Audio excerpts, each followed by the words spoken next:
Jackson Radio Show.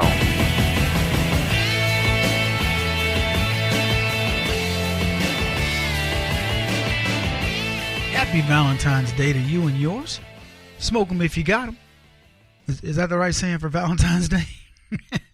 Welcome, everybody. Kevin Jackson here. It's the Kevin Jackson Show. KJRadio.com. 844-551-8255. Big day for people out there with mates, spouses, or otherwise, whatever. LGBTQ, they celebrate Valentine's Day too, right? I mean, see, here's the thing about Valentine's Day. Valentine's Day is a day for women. It used to be, it was like a day where it was, I'm guessing, I did a thing on Valentine's Day a long time ago, and I just hadn't really paid that much attention to it. Because it's a contrived day, right? It's a contrived day for lovers and people that, want to showcase their whatever. And I'm thinking to myself, shouldn't you be doing that anyway? Shouldn't you be caring?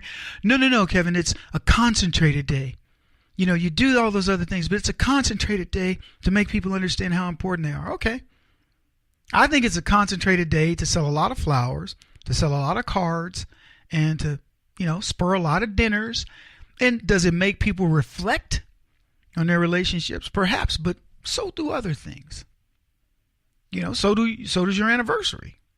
That's on a random day. You pick it. See, that's important because you picked that one. No, not this one.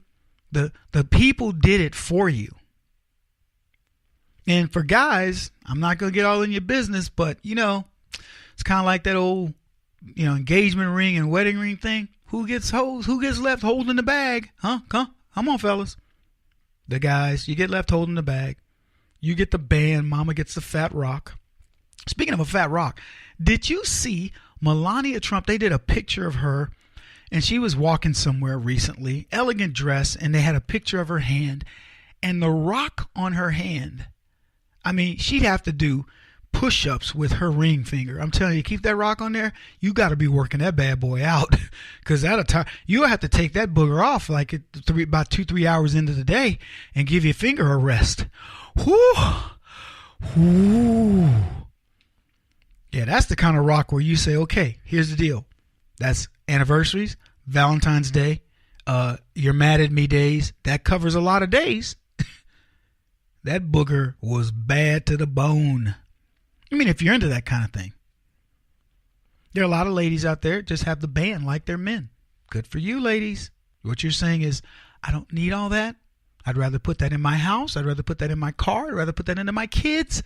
I don't need that $40,000, $50,000 rock. Hey, if you're making that kind of coinage and you want to drop that kind, that big of a load on a rock, good for you. Keep that capitalism moving. Just make sure it's not a blood diamond. But boy, most people, it's kind of like, I look at these wedding dresses and I'm thinking, seriously? Bride's going there with a budget.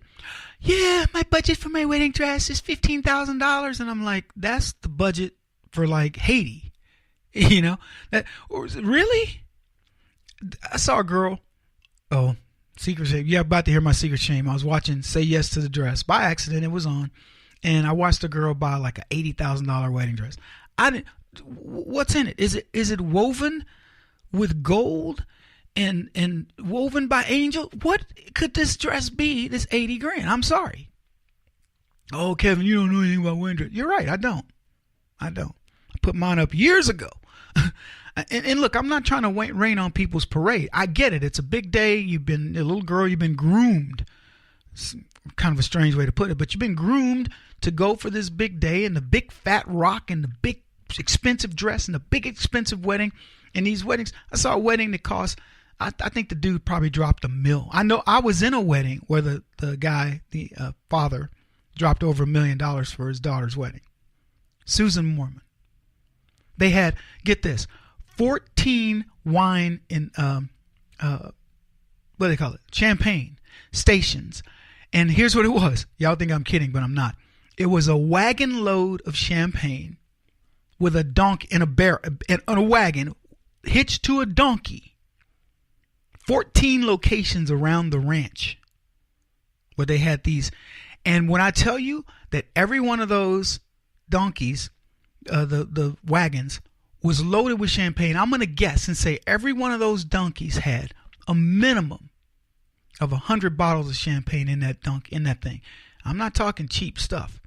I remember when they were wiring up the lighting of the trees, and Betty Mormon, Lou said to Betty, he goes, if I'd known how much it was going to cost for just wiring these trees, I might have not done that, or something like that. It was done at Greenwood Farms, San Antonio, Texas. They had these little things that floated on an Olympic-sized pool, little things that I didn't even know they made these, but they were little flower-like things, and they were candles, and they floated on the pool as the wedding was going on.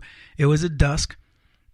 Susan comes in this really beautiful carriage. She married John, a guy named John, and I don't know what her dress cost, but it was a fortune. And I heard that Lewis Mormon spent $1 million for that wedding. I thought to myself, holy cow. Anyway, I don't know what's he spent on Valentine's Day. What do you get? What do you get for somebody when their family's filthy rich? Lou had some money. There's no question he came from money, but Betty was from big time money because I knew her family quite well. What do you get her? Valentine's Day. I was at a party with them. I mean, we served the party. I was working. Okay, for those of you who think I'm all snooty and sedity and bourgeois, no, I was working the party, and the family that owned the Del Monte Corporation, the Heads were there. Mrs. Head had a diamond ring on, and it was the biggest diamond ring I'd ever seen.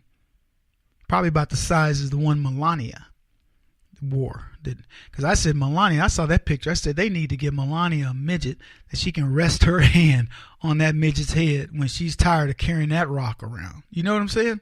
That is a big rock. See Mrs. Head, she sit over by the window near the patio, and I see that stone. I'm serving drinks, but I was like, whoa, Mrs. Head. Holy cow. I go, how big is that rock? Is that diamond? And she says to me, I've told this story before.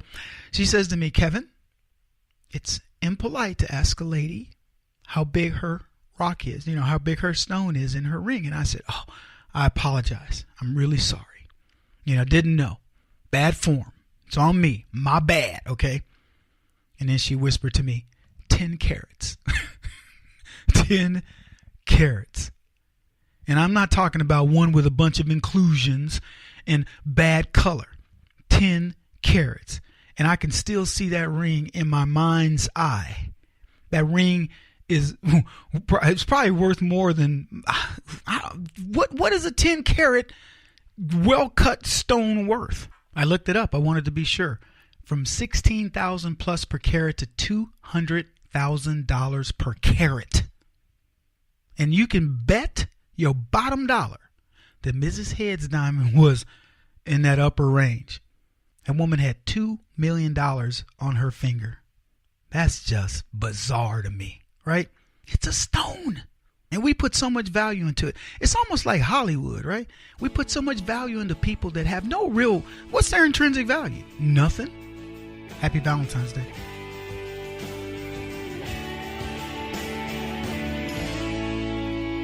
This is the Kevin Jackson Radio Show.